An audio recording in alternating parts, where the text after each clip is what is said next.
En el 2007 yo salí embarazada, tenía una hija de 7 años, yo quería tener otro bebé. Los 5 meses no le encontraban el corazón al bebé. El día del parto me hicieron cesárea, el bebé nació muerto, lo revivieron, se lo llevaron al hospital de los niños en Fresno y ahí el doctor habló y dijo que el bebé se iba a morir, que él iba a vivir un día, una semana, un mes, no sabía. Kettleman City has had many unexplained health issues. In 2007, we started seeing a lot of mothers coming forward that had babies that were born with birth defects. And in the next several years, there were 11 babies that were born with birth defects, many of them similar type cleft palate birth defects, and 3 of them ended up dying. Mi niña nació con defectos de nacimiento, problemas del corazón y deformidades. Falleció a los 10 meses y medio, le dio una infección en la sangre, pero desgraciadamente hasta ahorita no me han dado una razón por qué ella falleció, por qué nació así. There's a disparity in toxic waste disposal in California. There's 3 toxic waste dumps and all 3 of them are in low-income minority communities. The Kettleman Hills facility, it's owned by Chemical Waste Management. It's a subsidiary of Waste Management, so a very wealthy company. This particular facility accepts every type of hazardous waste and extremely hazardous waste. So this particular facility is the only facility in California that accepts PCBs. PCBs are a banned substance, they're a carcinogen, they cause birth defects. One of my husband's nieces, she was one of the moms that had a child with a cleft palate.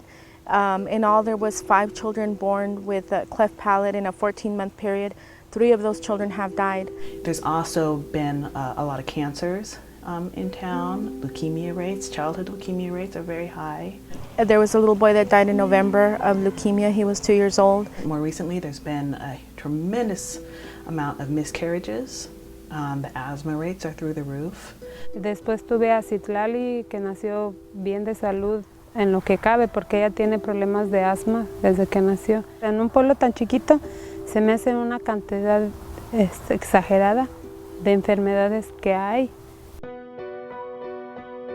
ChemWaste is applying to expand the actual landfill space and to build a new landfill right next to it. The reason they're trying to expand it is because they've run out of room to bury toxic waste. But the primary permitting authority for hazardous waste is the Department of Toxic Substances Control. What we've been seeing from DTSC is a pattern of the agency protecting the polluters rather than protecting the public. They have indicated that they plan to approve the project. Most recently, ChemWaste has hired its own public relations, set them up with a house in the town of Kettleman City, and he is trying to convince the residents that ChemWaste is beneficial to the town. Escogieron una persona latina que se inmiscuye entre la misma comunidad, empezando a ir a la iglesia, empezando a hacer eventos en el parque,